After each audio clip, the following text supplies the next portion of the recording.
दोस्तों सवाल नंबर 1, सुबह नीम खाने के क्या फायदे हैं। दोस्तों नीम शरीर के लिए अति गुणकारी है।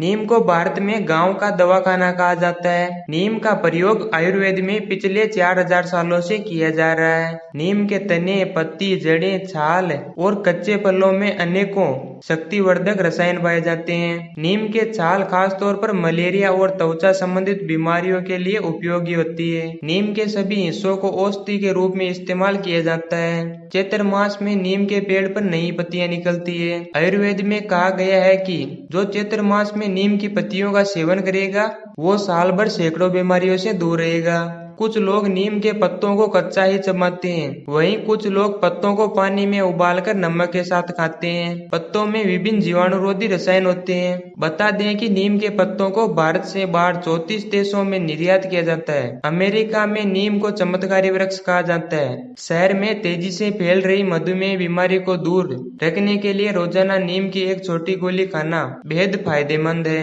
नीम की गोली पत्तों को पीसकर बनाई जाती है, जिसे सुबह खाली पेट खाना होता है। नीम के पत्तों की छाल या लेप शरीर में लगाया जाता है। नीम का लेप लगाने से शरीर से चर्म रोग को खत्म किया जा सकता है। दोस्तों अगर आप हमारे YouTube चैनल पर नए हैं तो चैनल को सब्सक्राइब जरूर करें। सवाल नंबर 2, सांप और नेवले की लड़ाई में कौन जीतता है। दोस्तों आपने कभी ना कभी सांप और नेवले की लड़ाई आपने भी देखी होगी। इस लड़ाई में कभी सांप का पलड़ा भारी होता है, कभी नेवले का। इस दौरान दोनों ही लहूलुहान हो जाते हैं। ज्यादातर मामलों में नेवला सांप को मार देता है और जीत अधिकतर नेवलों की होती है। सांप और नेवले एक दूसरे के जानी दुश्मन होते हैं और जब भी ये एक दूसरे के आमने सामने होते हैं तो दोनों एक दूसरे के खून के प्यासे हो जाते हैं। सांप के जहर से क्यों नहीं मरता नेवला। साथ ही भारत में पाए जाने वाले बुरे नेवले पर सांप के जहर का असर भी कम होता है, लेकिन यह भी माना जाता है कि इस खूनी लड़ाई के बाद ज्यादातर नेवले खुद ही मर जाते हैं, क्योंकि सांप के जहर का असर उन पर कुछ समय बाद होता है। सांप वैसे तो फुर्तीला होता है, लेकिन नेवला उससे अधिक फुर्ती से सांप के साथ लड़ता है और पूरा प्रयास करता है कि सांप उसे डस नहीं जाए।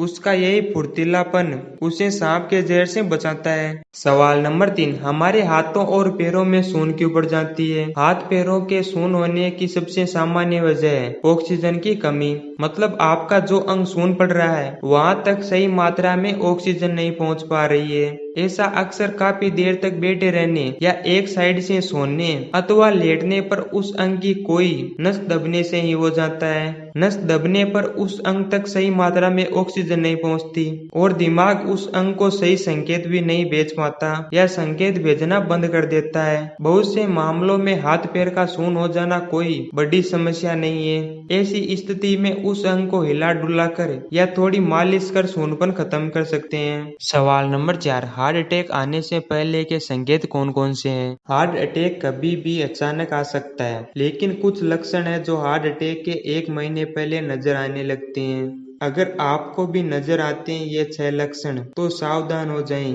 क्योंकि आप हार्ट अटैक के शिकार हो सकते हैं। अभी जानिए इन लक्षणों को ताकि हार्ट अटैक से बचा जा सके। पॉइंट नंबर 1, सीने में असहजता। यह दिल के दौरे के लिए जिम्मेदार लक्षणों में से एक है। सीने में होने वाली किसी भी प्रकार की असहजता आपको दिल के दौरे का शिकार बना सकती है। खास तौर पर सीने में दबाव या जलन महसूस होना तो तुरंत अपने चिकित्सक से सलाह लें। पॉइंट नंबर 2, थकान।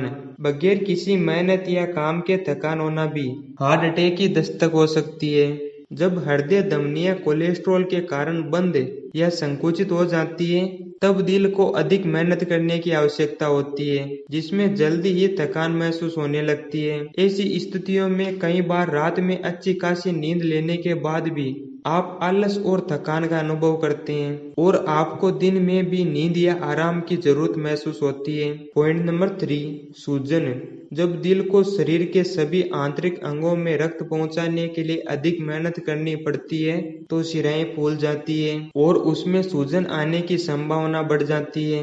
इसका असर खास तौर पर पैर के पंजे, टखने और अन्य हिस्सों में सूजन के रूप में नजर आने लगता है। इसके कभी कभी होठों की सतह पर नीला होना भी इसमें शामिल है। पॉइंट नंबर 4, सर्दी का बना रहना। लंबे समय तक सर्दी या इससे संबंधित लक्षणों का बना रहना भी दिल के दौरे की ओर इशारा करता है। पॉइंट नंबर 5, चक्कर आना, जब आपका दिल कमजोर हो जाता है तो उसके द्वारा होने वाले रक्त का संचार भी सीमित हो जाता है। ऐसे में दिमाग तक आवश्यकता के अनुसार ऑक्सीजन नहीं पहुंच पाती, जिससे निरंतर चक्कर आना या सिर हल्का होना जैसी समस्या होने लगती है।